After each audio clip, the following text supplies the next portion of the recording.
Good evening. Thank you for attending tonight's session. We will begin momentarily.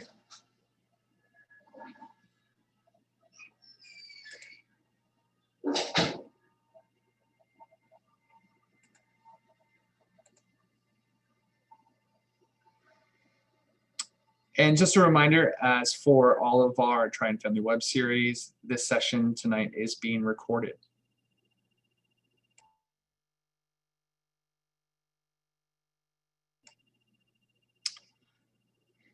Again, thank you for attending tonight's session. I just want to bring all of our participants' attention to the question and answer feature at the bottom of your screen.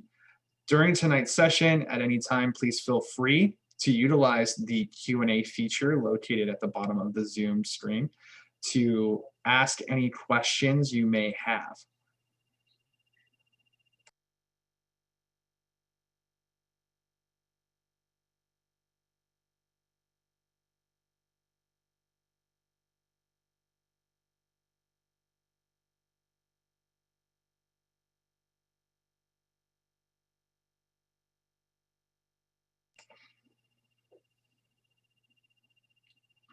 All right, we still have some participants trickling in from the waiting room, but we are going to begin so we can maximize the most out of this hour. Thank you all for attending tonight's Try and Family web series entitled The Major Decision. My name is Dan Perez. I am the program coordinator for the Office of Parent and Family Programs. And I want to thank you for joining the first out of 4 Try and Family web series sessions we have planned for the 2021 winter quarter. And we are excited to have a great session planned for you all with an amazing moderator and panel.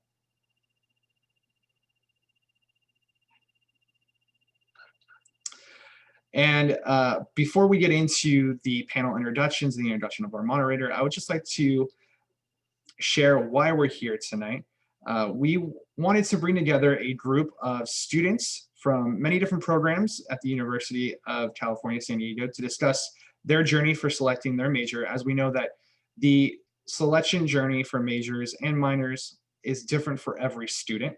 And that we know that during a student's journey at UC San Diego, their exploration of different topics or different potential careers may change what they want to study, what programs they'd like to go into, and what other options they may find once they enroll at UC San Diego. And we know that families often play a huge role in not only the selection of a major or program for a student, but also the support of the ongoing pursuit of that major and helping students overcome challenges they may face during their pursuit of a major at UC San Diego. So we've put together a great student panel, and we have an amazing moderator tonight. I'd like to introduce Katie Mitchell, the Dean of Academic Advising for Revell College. Hello, everyone. Good evening, or maybe good morning, depending where you're joining us from. I'm really excited to be here tonight and be able to moderate this panel with a really stellar group of students. So I am going to stop talking and turn it over to all of them. We have 5 students this evening, and I'd like them to start by introducing themselves, tell us your name, your college, the year that you are here at UC San Diego, and your majors and minors if you have multiple. So John, would you like to start? Yeah, I can start us off. Hi, everyone. My name's John. I'm a 4th year student here at UC San Diego. I'm a transfer student, so I bring some experience with that. I'm a communications major, and I am a Japanese studies minor. Malia, I'll turn it over to you. Yes, my name is Malia Henry. I'm a 3rd year at Marshall College, majoring in International Studies Economics and also minoring in African American Studies. My pronouns are she, her, and hers. Thank you. Jessica, you're up next. Hi, I'm Jess. My pronouns are she, her, hers. I'm a psychology major and I have 2 minors in computer science and economics. All right, Harper, turning it over to you. Hi, everyone. My name is Harper Estes. My pronouns are she, her, hers. I am a cognitive behavioral neuroscience major, and I'm minoring in EDS, and I am a 3rd year from your college. Harper, will you tell us what EDS is? Yes, EDS stands for Education Studies. Thank you. And last but certainly not least, Bianca. Hi everyone, my name is Bianca. I'm a third year social cultural anthropology major from Revell College, and my pronouns are she, her, hers. So as you can see, we have some pretty diverse interests here on the group tonight. So I'm very excited to get their take on how they landed on all of these majors and minors. So we have some questions for each of the students and they will answer in whichever order they want to, but we want to hear all of their different perspectives about these questions. So to kick us off, Bianca, I'm going to ask you to start for this question. If you will tell us a little bit about your journey of how you selected your major and your minor as well, if anybody has one of those. Yeah, so when I was accepted to UCSD, I was originally a human biology major. And during that whole time, I thought I was going to be going to medical school and all of that. But then I got involved. I started becoming an orientation leader. I started joining a lot of clubs. I even had a research position because I was like, I'm going to really try this biology thing. It didn't really work out. I really enjoyed being an orientation leader, being involved in student affairs. I really loved it. And it made me question whether or not human biology really was for me. And that was really scary. It was the first time where I was like, oh no, I don't think medical school is for me. So because of that, I actually got a job as a peer advisor for Revell College, kept trying out the student affairs, and then I became an orientation leader again, and I really liked it. And I was like, okay, how can I make this a job? And I actually reached out to a lot of people that I knew, and they were like, you can actually get a job in this. And I said, okay. And then I had originally taken an anthropology course my first year of my first quarter to satisfy the diversity, equity, inclusion course that everyone needs to take. And I loved it. And I had always talked about it as being my favorite class compared to any of my biology courses, chemistry. I loved anthropology. So then I just talked to my mentor and she was like, maybe that's like a thing. You should probably look into it more. So I said, okay. And I made a plan with advisors. I decided to take 2 anthropology courses this past year because I changed my third year. During fall quarter, I took 2 anthropology courses and I loved them. I never skipped a class. I always went on Zoom. I watched some podcasts, like I was on it. And that was when I realized that anthropology was for me. This was my major. I liked the interaction. I liked it all. And it really would help me like in career-wise. Yeah, that's how I chose social culture anthropology. Fantastic. Who wants to share next? Malia. So just like John, I came into UCSD as a transfer student. So I came from Juggle, that's junior college, and I said, okay, let me come in with a little bit of a math background. So I decided to get into management science. Probably a few weeks into taking those courses, I said, you know what, maybe math isn't for me. So I started looking in, started talking to my advisors, and I thought international studies would be a great focus for me. Funny enough, I still had the same math requirement. So I'd like to tell you all, just because the requirement may be daunting, doesn't mean that once you change your focus or change your major, you won't be able to do it. I ended up finishing those courses with extremely high scores, so I'm extremely happy about that. And then when I came to my minor, I decided with international studies, you're able to actually focus on a region. So you may choose India, you may choose Europe. You can focus and pick certain courses depending on that. So after I chose my language requirement, Spanish, I decided I want to do an African American Studies minor as a focus within my major.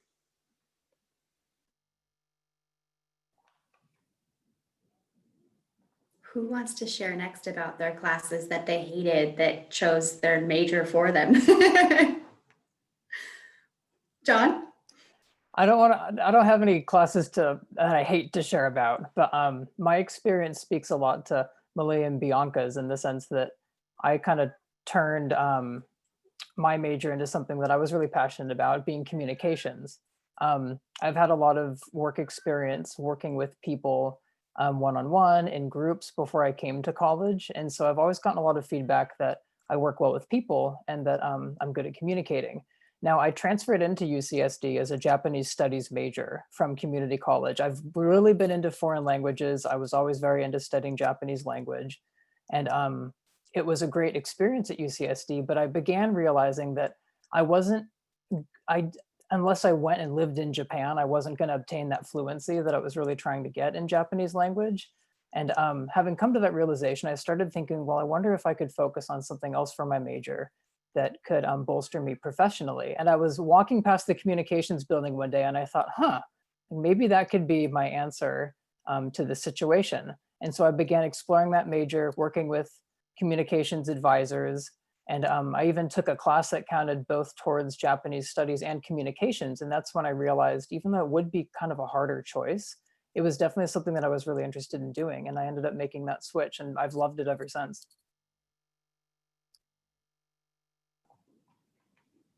Jess, do you want to tell us your story? All right. So in late high school, what I wanted to study was bio because a lot of people in my high school were doing something similar. And I was like, oh, I'm going to be a biologist and get a PhD and do research. And then I took AP bio. And then I was like, no.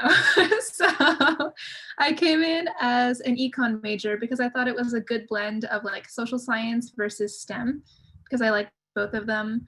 A couple things I think that influenced my major change was, for one, I had taken a lot of APs in high school.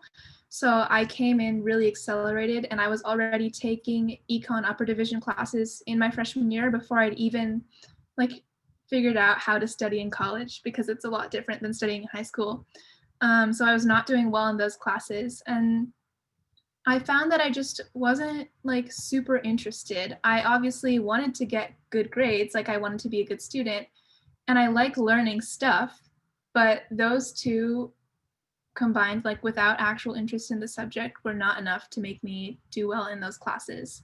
And I was like, oh, it's maybe just because I'm a bad student, like I just haven't figured out how to study yet. But then I started taking computer science, which I think is equally, if not more difficult. And I was doing well in computer science. So I was like, okay, well, maybe it is actually just like the subject. And I found that the econ classes at UCSD were very math heavy and theoretical, but I was interested in the like game theory stuff, like what influences people to make certain decisions, and when two decisions are really similar, how do people choose one over the other? When there's an uncertain outcome, how do people choose? That kind of stuff. So that led me to like, oh, I'm interested in how people think, which is psychology. So I changed my major to psychology. I had taken enough econ classes to have a minor in it, so there's that. And then I had started the computer science minor for the econ major, but I really like computer science. I think it's super interesting. The problem solving aspect is really cool. I really love it, but not enough to spend 40 hours a week programming. So that's why it's a minor and not a major. And then, yeah, I also, in econ, I didn't see myself having a career that could help a lot of people, which is one of my biggest career goals. So I'm hoping that with my psych knowledge, I'm planning to apply to law school and go towards like civil law or international law because I want to do something that positively impacts a lot of people. So, yeah. Thank you. And Harper, will you tell us a little bit about your journey to selecting your major? Yeah, totally. So I actually came in undeclared. I had no clue what I wanted to do. And I was taking some classes in like math and psychology. And I was like really confused because I was like doing well in math. And I was like, oh, I kind of like this. And I was like, maybe I'll be a math major. And then I kept taking like the 20 series and I was like, maybe not. And then I was like, oh, let's try data science. And like I took a COGS class that was like an introduction to data science. And I was like, oh, this is pretty cool. And then I took an actual data science class and I was like, no. So like I did a lot of like experimenting, but I'm thankful for that because I think today I would kind of regret if I didn't do that. And I was like, I'm in a major, like, do I wish I kind of went back? But what ultimately made me change my major to like what it is, cognitive behavioral neuroscience, is actually taking a psychology class called like biological foundations. And it was like all in the neuron and stuff. And I was like, oh, this is really cool. So that's how I picked my major. And kind of similar to Bianca about like involvement, I was getting like super involved as like an orientation leader with like student affairs too. And I was like, I kind of like this work. And so that's where my minor comes in education studies, because I actually plan on going into student affairs. And I was like, oh, it'll be a good way to kind of get more knowledge in education and everything. in that aspect. So that's why I have my minor, and that's kind of my journey. Thank you all so much for sharing that. It's fascinating to hear all of the different interests that you have and how you found those by taking other classes. And I think for all of the parents and families out there, that's one of the great things about the general education curriculum is that students have to take classes in all these different areas, and oftentimes they stumble upon interests and majors that way. All right, for the next question for the panel, if you will tell us, how did your family impact your decision to choose your major? And how did some of those conversations go around picking a major? Malia. So you all heard me say that I came in thinking about math. So my dad was very excited. He's a financial counselor. He's like, oh, you can do a minor in accounting. He's really planning my life for me. So I was okay with that within my first few weeks of school. And then I started realizing I can't let you all dictate what I want to do because one, I'm not going to be happy. And two, I may not be able to finish out these 4 years or 5 years if I decide to do a master's program. So I started to do my own research. I looked into my major, I looked into my minors, and then again, like a lot of the panelists, I wanted to see how can that benefit others? How can that benefit me in the future? So looking into resources, I was able to find internship opportunities. I was able to find other possible jobs in the future and kind of sell that to my parents. So I said, oh, okay, if I major in this, I can do an internship here and potentially get a job in this field with this much money, et cetera, et cetera. So after I was able to make my full plan, as well as working with my advisors to kind of see this is what it looks like, then my parents were definitely on board. And my dad is now looking into, oh, okay, policy, I'm happy with that. Economics, I'm cool with that. So definitely as a student, I would say if you feel like your parents are kind of on the rails about your major or about your minor, look into your plan first, then execute the plan accordingly so that your parents can definitely understand and back you up in that. John, I think your hand was up earlier. Do you want to tell us your story? Yeah, definitely. And I really want to piggyback onto what you said, Malia, with exploring different options really kind of gives you a more broad options outside of just what you think a major might have. That kind of ties into my story, which I'll get to at the end of this answer to the question though. When I was in community college, not only did I get an associate's in liberal arts with Japanese language, but I also got a associate's in business as well, business administration. And that was kind of what myself and my parents are really focused on in terms of like being able to obtain a good job and, you know, continue my career journey. And business just, it didn't click with me very well. And I certainly wouldn't have kept on going into UCSD on a business track. And when I found out that I could do Japanese studies, we thought, you know, it's a little unusual, it's different, but it really resonated with me. And so it was something that my family and I discussed, and we came to that realization. And it got me in the door here at UCSD, which was a fantastic thing.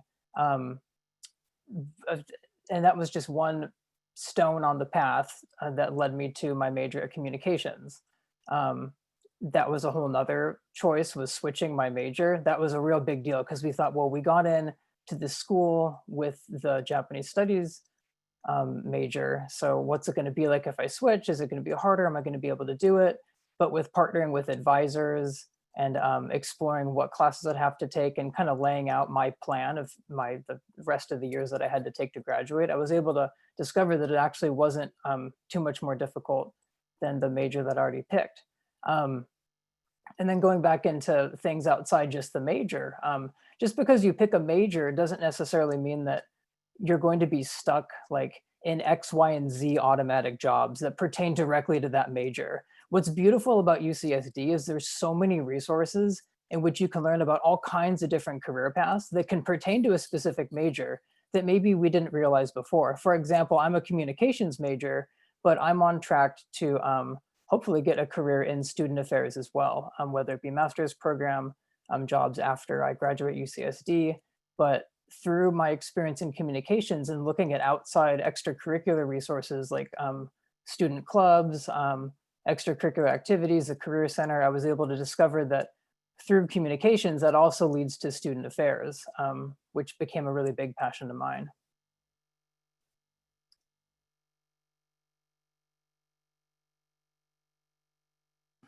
Go for it, Bianca. Similar to how everyone said, so mine was actually like a little bit different, was that my family didn't know that I was thinking about changing my major until about a few months ago. And I have been thinking about changing my major since the beginning of my second year. I would tell friends and I'd be like, I don't know, but the majority of my friends were all biology majors, all STEM majors. They're like, you're going to hit that class and you're going to love it. I had never hit that class. I was like, I don't like this. Like, I was doing really well. Like, I got A's and B's. And that's the thing is I would go talk to advisors and they're like, oh, you'll know. Once you start getting like into OChem and like you're doing not too good, you're like not going to want it. But I was like, I'm doing okay in this class. Like maybe I just like my brain just doesn't know that I like this major. And so what happened was during the summer, I was a peer advisor. I actually got really involved my first year. I was an orientation leader, a peer advisor, a TA, and I had a research position all within that summer and then going into my second year. I was going all in because I really wanted to know what I wanted to do. And my parents knew that, and I think that I got the research position solely for the fact that I wanted to show them that biology was still on the table. And I didn't really like it. I mean, I did, like, it was okay, but But when I finally talked to my parents, at that time I had already gone to the career center. I had gone to my advisor, the major advisor. I did the whole thing. I already had my plan, and I was like, I'm going to change my major despite what y'all say. And so, like, it was a really hard conversation with parents, but they supported me. They said, you know what you're doing. You're really involved. I was already in NASPA. I was already full into student affairs. I did everything already. And they're like, that's your passion. If you love it, do it. And okay, you're not going to go to medical school. Like, let's meet halfway. You can do like a double major. So I tried in my fall quarter and I was like, okay, I'll try half biology, half social culture anthropology. And I was like, I really don't like this class. I don't like it. And then I was like, I'm not going to do this. And I was just like, no, like I really wanted to follow what I wanted to do. And ever since that, I can honestly say I've been so happy. I dropped like this double major. I was like, I'm not going to do this. And I wanted to go solely into social culture anthropology.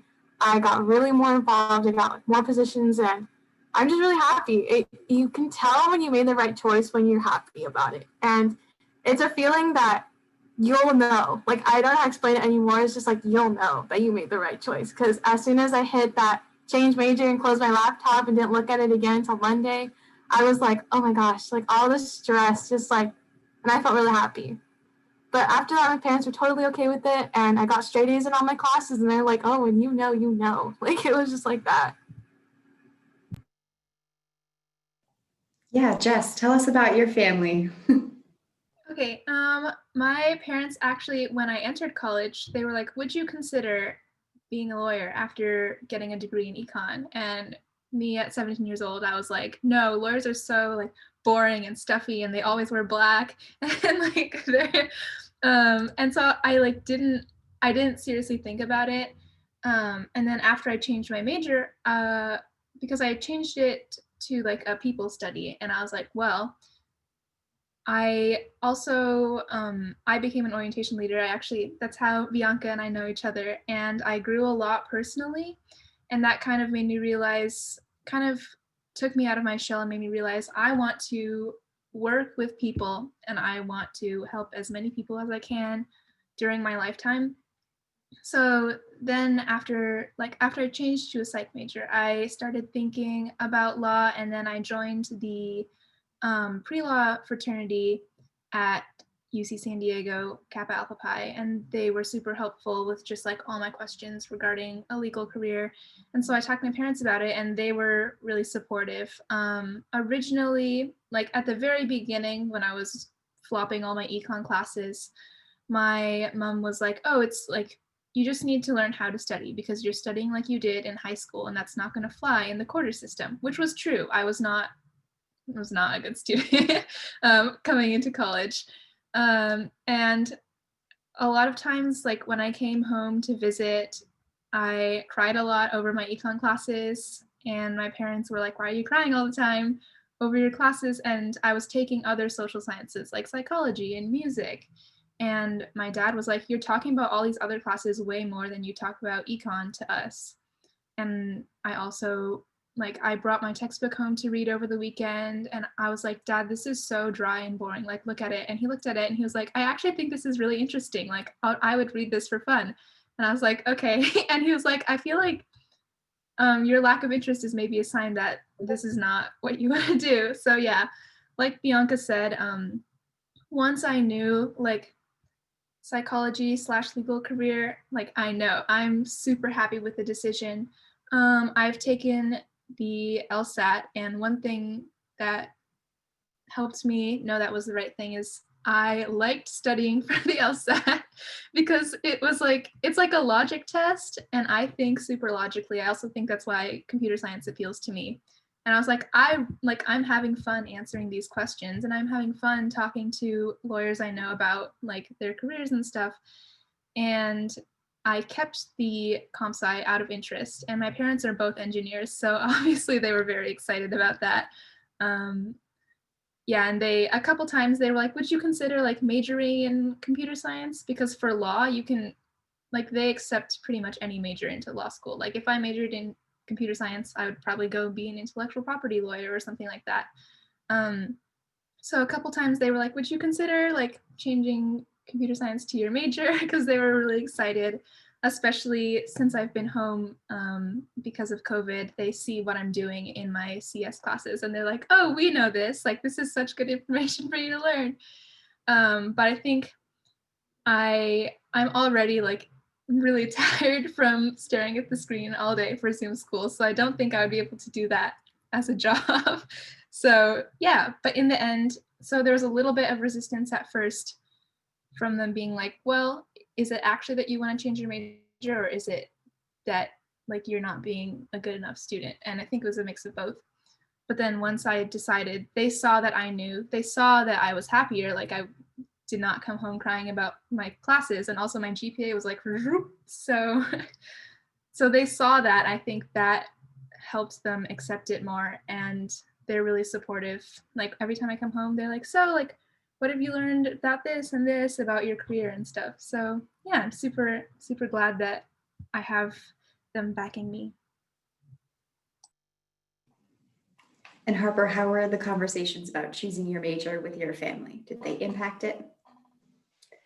Yeah, so my family, I guess, like applying to college, they were like, whatever you want. And I was like, I have no clue. So like that's why I came in undeclared, because I had no direction. And so then when I was starting to take classes, I still had no direction, as I kind of already mentioned. Like I was just like, oh, I'll try like everything. And like, I remember when I told them, like, I was like, oh, maybe math. They're like, oh, that's really cool. And then I was like, oh, maybe not math. And like, similar to like kind of what Jess was saying, like, I would cry over the classes, and that's how I knew like this is not for me. Like if I'm feeling like not good, like when I'm taking these classes, like I shouldn't take them. And then so then I think when I kept changing, like my parents kind of got like skeptical of me. They were like, what do you really want to do? So when I finally ended up with like my major, they were like, are you sure? And they like made me write it down. Like I'm not kidding. They made me write it down and put it on the fridge, because they're like, okay, this is what you're doing. And so I was like, yeah. So I guess that's kind of like my path. It's kind of different, I guess, than what other people are saying, because like my parents are like, oh yeah, whatever you think. But yeah, I ended up finding what I actually do like, and like it feels so good to know like when you do find the thing you like, that you actually like it, and you're passionate and you're excited to study it. So yeah.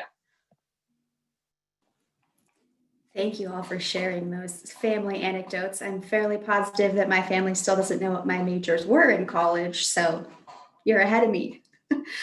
All right, for the next question, for those of you who have changed your major, which I believe is all 5 of you, right?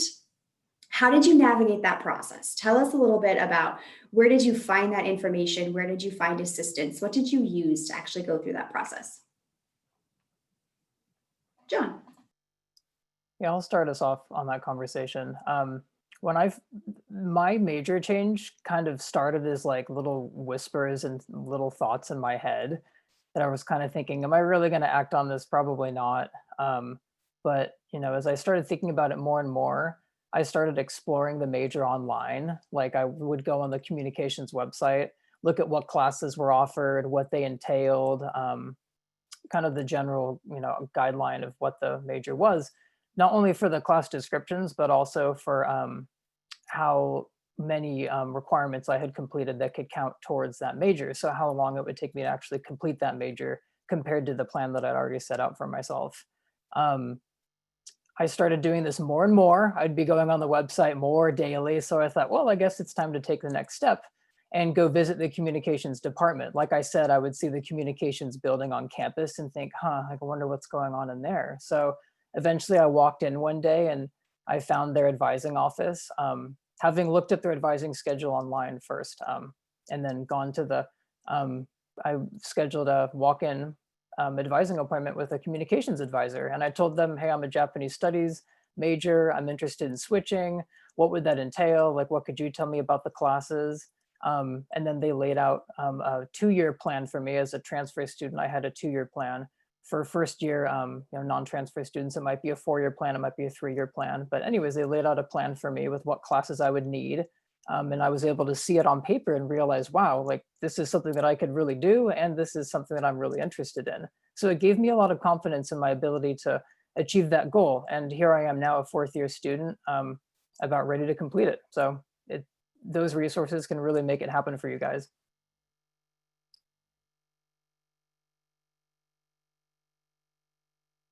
Yeah, Malia.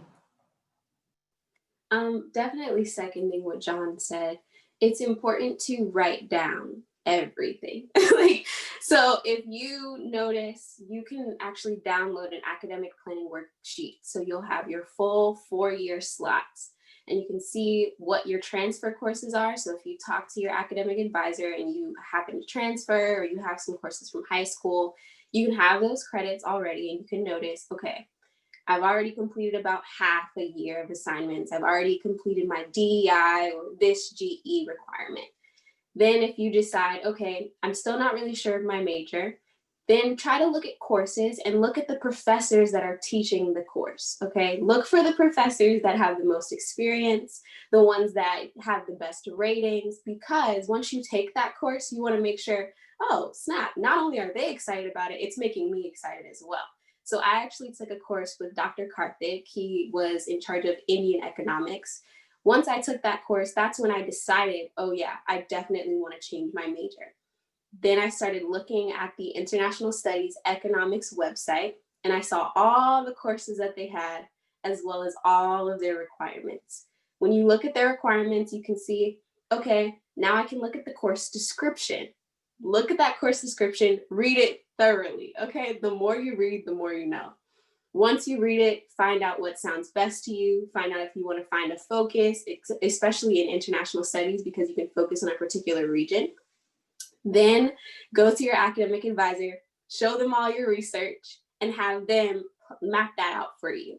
I like the fact that in my major, I can also do the Spelman Exchange program. I can also use UC-DC credits from internships toward my major for my courses. So being able to plan that out, map all of that out has really helped in the long run. So yeah, that's what I would say. Map that out and then talk to your academic advisors, because the more information you give, the more that they can make a specific degree plan for you. That was a wonderful advertisement for advising. Thank you. Bianca. Just how Malia said, and John, just how they said, I went to my academic advisors. So for me, I'm an academic peer advisor. So I already knew what I had to do. I do it like that's my job. I help people change their majors and teach you like how to do all of your GEs and all that. So I knew what I had to do, but I was so nervous about it. So what I did is the first person that I talked to was the Career Center. I went to them and I said, okay, I'm thinking about getting a degree, or I want to change my major to anthropology. What can I do with that? And I remember meeting with her and she was like, okay, like this is what we have. And I was like, okay. And she was just like, what do you want to do? Like, what are you interested in? And I was like, I think I want to go into student affairs. And she's like, this is perfect. And she pulled up like all these links and she's like, you should look at like all these things and you can see all the majors or like all the things that you can get involved in with this major. And I was like, okay, cool. So I could do this major. And then after that, I messaged my major department's anthropology, and I sat down with them and I was like, okay, y'all have like 5 different anthropology like concentrations. Which one's the best one? And like, what are we talking about here? Because I was already really scared because I was a 3rd year. How far back is this going to put me? All those thoughts were like going through my brain. And she sat me down, and like virtually sat me down. And then she was like, okay.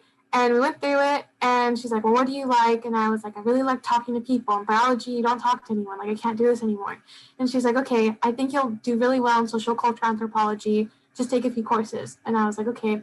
She made me my 4-year plan, and I really liked it. And I was like, okay, cool. And then from there, I went to like Revell, and I mean, like, I work with them. So it was just kind of like a, hey, like, can you just check this over real quick? And they're like, oh, yeah, for sure. And then they're like, you have 1 more class. And I was like, okay, cool. It took me like probably 3 weeks to get all of that done. And it was because 3 weeks of panic because I was freaking out before school started. And I was like, okay, I need to make sure that I add these classes before the deadline. And I need to make sure I do this right. So it was definitely like on the go because I was really nervous about that because I like finally had the guts to tell my parents and go through all that. But it was really nice and it was really easy. They helped me and they really eased my nerves, and my mentors helped me, and it was really good. But that's it. I went to those people and they helped me the most. Jess, go for it. Okay, so when I was deciding whether or not to change, it was like this really big thing in my brain. I was like, oh my gosh, changing my major, like my entire life course. And I also love to plan stuff and be super independent. So I did as much as I could on my own first. I looked online at all the major and minor requirements for psych major, and then that's how I found out I could have an econ minor because I had done that many classes. And then I was like, can I add all these psych classes and then also keep my comp sci minor and also finish all my GEs and still finish on time? And so I just spent a lot of time planning that out, had a gajillion spreadsheets, PDFs of like the requirements, and I planned it out and I was like, yes, okay. And in Revell, the senior academic advisor also happens to be my boss when I was on orientation leader, James. So I literally, like, I walked into his office, okay, made an appointment. I walked into his office and I was like, James, if I am an econ major any longer, I'm going to flip. Please help me change my major. And he looked at my like 4-year plan of my classes, clicked a couple of things on his laptop, and he was like, yep, you're good. And I was like, oh, that's it. And I guess, I mean, for me, it was like this big deal because I was like, it's my major. It's like my life course. And in my brain, I was like, no one changes their major because everyone knows what they want to do at age 17. So James was really calm about it. And it was really easy. Like I spent no more than 15 minutes in his office just talking to him about it. And he was like, yeah, you're good to go. So I went back up to my dorm, literally just like logged into my Triton link, also clicked a couple things and just changed it to psychology. And then I walked out and my roommates were there. So I was like, hey, I changed my major. And we celebrated because they knew I had been stressing about it for a while. And we all ate Pillsbury cookies. So I guess the moral of the story is academic advising. I love it. Okay, Harper. Yeah, so for me, since I was like debating when I was undecided, I didn't have to change majors, but I had to declare a major, which is kind of the same thing. So like I remember I went to like Mere Academic Advising because the person I was able to go to was also like my orientation boss. And so I was like sitting down and I was like, I don't know what to do. Like, I don't know which way to go. And I remember he told me, he's like, I can't tell you what to pick, you know, like, I just have to like, I just advise, like, I can just tell you what you can take based on maybe what your interests are. And I was like, oh goodness, this is like a me decision. So I was like really lost, but yeah, he helped me out with like figuring out like what courses I could take and like kind of what my interests lied in, like which majors. And for me, it was like psychology or cognitive science. And I picked my major also because I can take some classes in psychology and some classes in cog sci. And so that really appealed to me. But anyway, yeah, I also went to cog sci advising and they like helped plan out my whole schedule with me. And so that made the whole transition like a lot easier too, because I knew I could like what classes I need to take and like when they were offered and like all of that stuff. So yeah, academic advising is very helpful. Thank you all for sharing all the resources that you use to make these big decisions. We're going to move on to some of the questions that we're getting in the chat, 'cause there's some really good ones floating around out there. So the first one is for Malia, Bianca, and John. When you were trying out different courses and exploring your major, how were you able to juggle that along with the required courses that you had to take? Was that extra load for you to have to study? Yeah, John. What worked well for me was to be able to take courses that counted towards both majors. So I was able to take a communications course that counted towards my Japanese studies major, and it gave me, it exposed me to what the communications major would be like as well. So that was able to count for two things, eventually accounting for both my minor and my major. But that was a way that I was able to kind of make that workload a little less stressful. And that happens a lot with classes, even if like that class was labeled as a communications class, but it had topics that covered Japanese studies too. So just because a class is labeled as one thing, it could also account for something else too. Again, that's where academic advising comes in, especially with specific major and minor department advisors. They have their finger on the pulse as to what classes could count towards two different things. So like we all keep saying, partnering with advisors is a fantastic resource.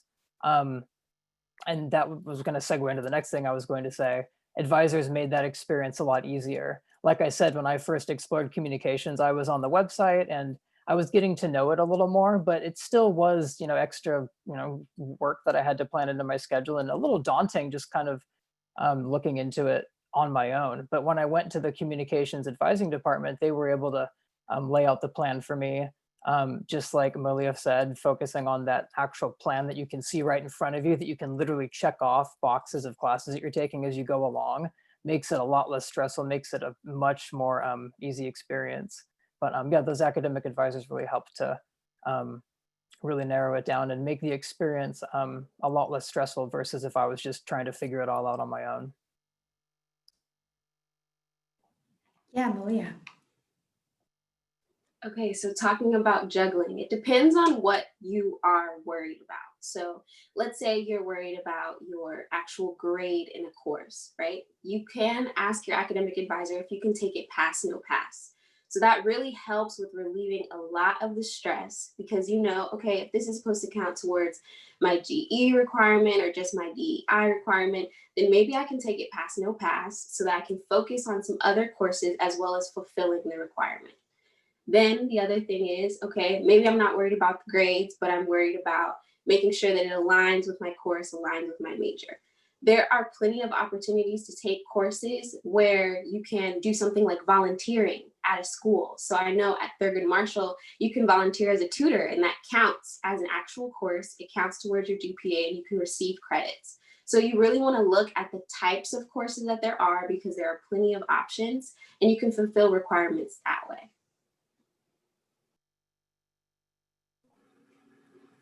Bianca, do you have any thoughts on that one? Yeah, so for me, I had to juggle like work and school. I was like really involved, and so I had the peer advisor job, I had classes, and I was really involved in like all these programmings that I was doing and stuff like that.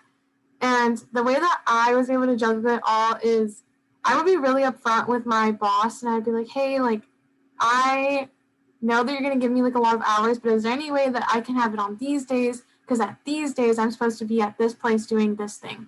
And she really worked with me, and it was like super easy. Like I was terrified of emailing her, but like she'd just be like, oh yeah, no problem. And I'd be like, okay.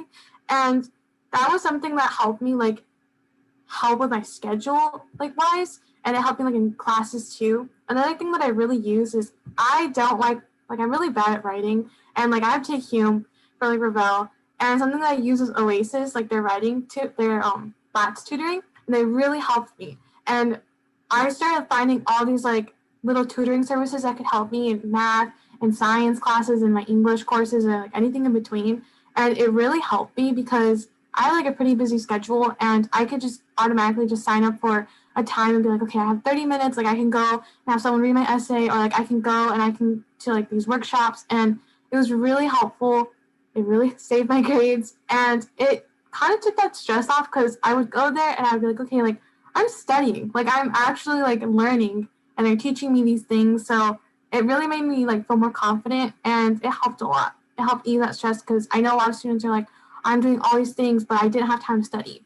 But in reality, like you're getting help, they're teaching you, and you're still learning. That was something that really helped me in using all of our resources and stuff like that. But honestly, time management is a really huge thing, and it helped me a lot in terms of like scheduling wise, because I know that was something for me. I was adding more classes. I needed to take better time with my schedule. But yeah. Thank you.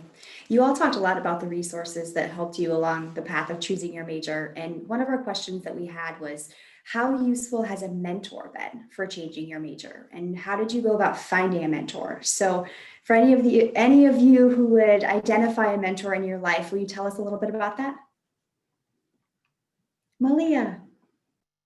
Yes, as soon as you said that, I was like, everybody, you guys need to find a mentor. It's kind of like no questions asked. Just because I always tell everyone this, you don't know everything. So you need to find someone who knows something that you don't know. I have multiple mentors all over campus and off campus. So I'll go ahead and kind of shout them out a little bit. So Alicia Yancey is someone who recently graduated. So sometimes it's good to find someone who's been through the full system, right? So she was able to tell me, okay, if you're looking into an African American Studies minor, look for these professors, look at these courses because I took them, I enjoyed them.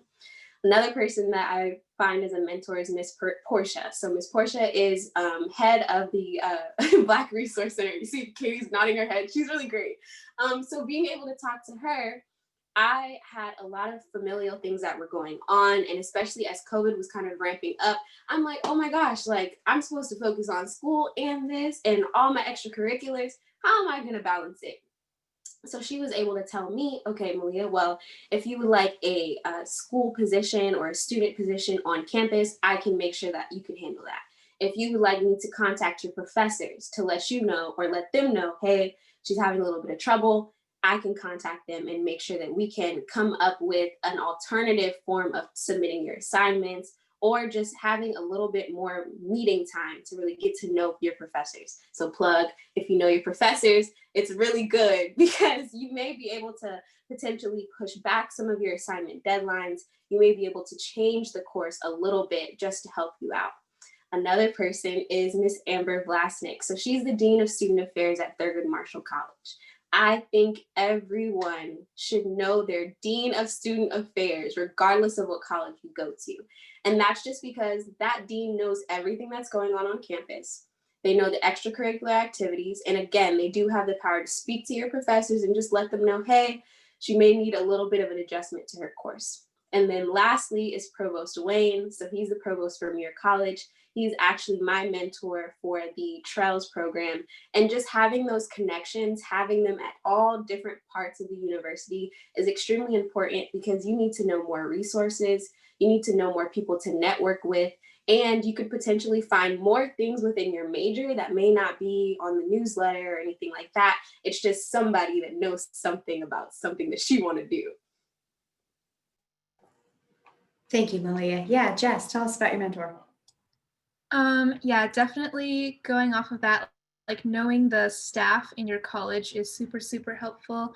I also got to know my Dean of Student Affairs, Dean Cherry. She's also super awesome through being an orientation leader. And this past quarter was a bit of a struggle for me, just everything.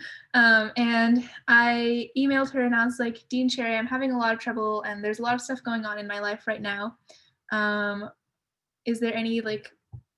Is there anything I can do or any like support that you can recommend to me? And she was super awesome. She emailed all my professors as well to be like, hey, just to let you know, I have a student who's struggling right now and I would appreciate if you could give her some leeway. She referred me to a lot of campus resources that were really helpful. So I really, really appreciate Dean Cherry because she is super awesome. And then definitely agree, getting to know your professors it can be intimidating to get to know your professors because sometimes you are in a class with like 300 people and you're like, how am I going to stand out among this many people, and my professor's probably teaching other classes as well. But if you just like go to their office hours, say hi to them. Professors are people and they love talking to students, and most of your professors love talking about like the class and their research. And even virtually, this past summer session, I took developmental psychology. And my professor, after I was done, emailed me and she was like, hey, I really liked your response for, it was like a mini paper or something. And she was like, could I use this as an example for other classes? And I was like, sure. And I really enjoyed the class. I didn't think I would as much as I did because developmental psychology is not like a super interesting, it's not the most interesting branch of psychology to me, but I really, really enjoyed the class and I was super engaged the whole time and the professor was super awesome. So I just let her know that because I was like, thanks, your class was super awesome. And she responded and she was so nice and she was like, oh yeah, like I'm really glad to hear that because it's hard to teach over Zoom when you can't see your students, and that wasn't even something I'd considered before. And she was also like, let me know if you need a letter of rec for law school. And I was like, whoa, okay. so yeah, literally just talk to your professors. Most of them are super nice. They love talking to students. Like pop in on office hours. A lot of professors, you can pop in on their office hours without having any questions about the class. You can just hang out. You can just go there and study in silence. You can go there and ask them about like them as a person. There's also coffee with the prof, which I'm not sure how it's happening virtually right now, but under normal circumstances, you can ask your professor to coffee or lunch and just get to know them. So definitely the professor part. And then career-wise, Kappa Alpha Pi has been super helpful because what we do is at every one of our GBMs, so our meetings are bi-weekly, and we invite a lawyer and attorney from the greater San Diego area to come talk to us. So the fraternity itself has a lot of professional connections in San Diego, and so that's how a lot of its members get internships and also mentorships. Thank you. So we know that Jess is going to be a lawyer, and we've heard a little bit about some student affairs professions, but for the last question, and I'm going to give each of you about 3 sentences. What extent did your potential future career impact your major choice? And maybe a quicker way of answering that is, what jobs are you going to seek with your major? Think of this as like a Twitter character count for your answer. John, go ahead. Man, in that short a character count, this is going to sound kind of cliche, but I do have to say that the less I began focusing on career impact, and with my major, the more I actually ended up finding my career through the things I was interested in studying in school. Step by step, I was led to a communications degree after getting here at UCSD. And then that communications, being a part of that community and networking with people, like through just getting emails from the communications department about various professional events happening on campus, led me to these events. It led me talking to people, professional people, learning about student affairs, further networking with student affairs professionals here on campus, which led me to wanting to work as an academic advisor in student affairs. So those extracurricular things outside of the major are really important. And so it's not always just about, XYZ major equals XYZ career. Those extracurricular activities and networking with people are very important, I think. Well said. Harper. I'm sorry, Malia. Go ahead, Malia. You're all good. So I would say, with future career goals and career impacts, I was able to work at a nonprofit organization called Detour Empowers Fancy in Southeast San Diego. So that allowed me to be able to mentor girls of color, and that allowed me to know, okay, within my field, I would like to do education policy. So with international studies economics, I can focus on economics in low-income areas like metropolitan policy and kind of hone that into my career and my career goals. I would like to plug AIP, which is an opportunity to do more internships. So that is a way to kind of make it a little bit more succinct with your actual goals, your career impact, and your school and classes, because again, you can use that as a way to receive credit and get more experience. Nice. Internships, yes. Harper, go ahead. So for me, since I want to go into student affairs, you can go in with any major. So it didn't really influence my major decision based on like kind of what I wanted to do. More so my minor was a decision because of student affairs. That was good. Your character count was pretty good too. Bianca. Same like Harper. You don't really need like a specific major to go into student affairs. My big thing was Grace Bagunu, who's assistant dean at Revell College. She got me into, or she told me about NASPA, and I applied and I got in. And it's all about student affairs, careers, and that has totally changed my perspective and made me know that I'm in the right place. But yeah, they didn't really affect my major decision, but it was pretty cool. And NASPA is a professional organization for those of you who aren't sure. So that's another way. And then Jess, if you were not going to be a lawyer, what would you do with your major? My mom actually grew up in rural China. So like throughout my entire high school and college career, she's been like, you need to get a job where you can at least support yourself financially. If like you need to be at least able to support yourself if you're not comfortable. So that kind of led me to that.